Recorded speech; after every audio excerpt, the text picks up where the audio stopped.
Are you guys telling me for real that it is hump day already? I can't believe it's already Wednesday. Goodness. Okay, it is. Where has this week gone? Wow. And we've got a couple of things going on in the chart that I think are of note today, particularly what's kind of slipping outside of these two big stelliums. You know, the energy is so concentrated right now. The stellium in Capricorn, so Mars, Jupiter, Pluto, Saturn, and of course the South Node. And then you have this offsetting energy in Pisces that we've been talking about, the Sun, Neptune, and Mercury. Now the Moon has moved into Aries, joining Venus.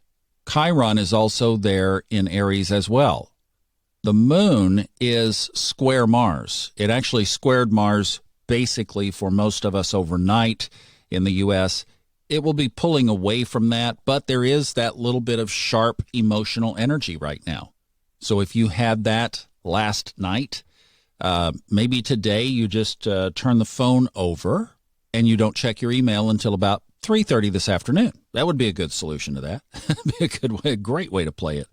Now, the other little piece, and this is where I would kind of, if we were to bring some sound effects back into this, I would say the thunderstorm is that also Venus is getting ready to pass over Saturn-Pluto.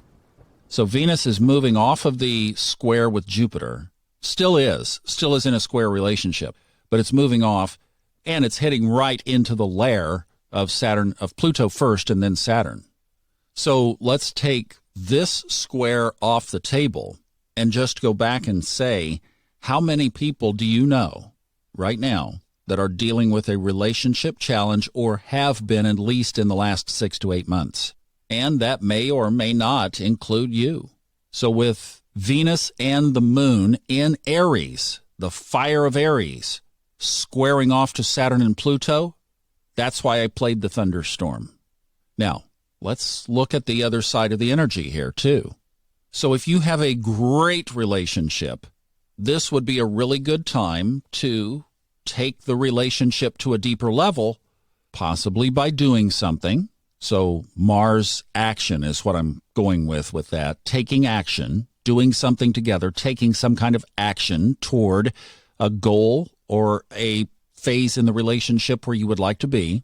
Or, and I would say this cautiously because Mercury is in retrograde, but if you have some good boundaries or if you have just a great relationship, have conversations.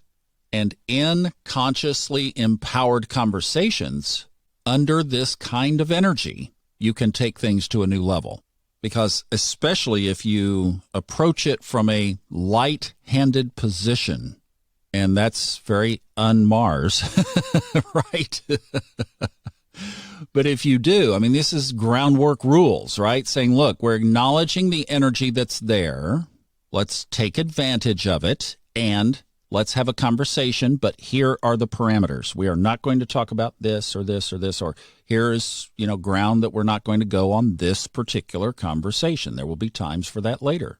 But using the Sun in Pisces and Neptune in Pisces and the Moon in a fire sign and Venus just 9 degrees away from her home sign of Taurus, then you could work around that square and just say, you know what, let's use that tension. And let's work with the energies to bring something up that might be a little bit of a difficult conversation. But if we get past the difficult conversation, we're off into some new blue sky territory together. Now, what if you're not in a relationship? Take everything I just said and apply it to you. This is where you do the work yourself. You're in a relationship with yourself, and it is self-love. Use that Venus to amp up the love of yourself. And one of the exercises you could do is, when is the last time you looked in the mirror, eye to eye with yourself, and just said, I love you? One of the exercises I did while the Moon was in Pisces is I didn't look in the mirror. This wasn't a mirror technique. Louise Hay used that a lot, by the way. I'm just remembering that. I did this just consciously. It was a thought, and I was feeling the difference between soul and ego self, right? So here is this ego self body called Thomas Miller. that is housing or hosting this soul that has done this dozens, maybe, I don't know how many incarnations there have been, but with some things that have come up for me personally through this Saturn-Pluto experience, I was really feeling the challenges and the pain of the past that this soul has been through. And I just, from the consciousness of myself, thinking of this soul as its own entity, and yet we're interwoven, I was just giving the soul incredible love from my humanity, from my body, and realizing in that very moment that only I could do that. I'm the only thing in the world that truly could give my soul love. Wow, that was cool.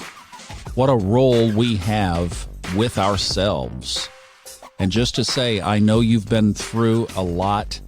I know that you chose this physicality to come down and do this work during this time, to be at this age, at this place, at this phase of life, doing this little daily podcast, in a relationship with Majana, the whole package right now for this purpose.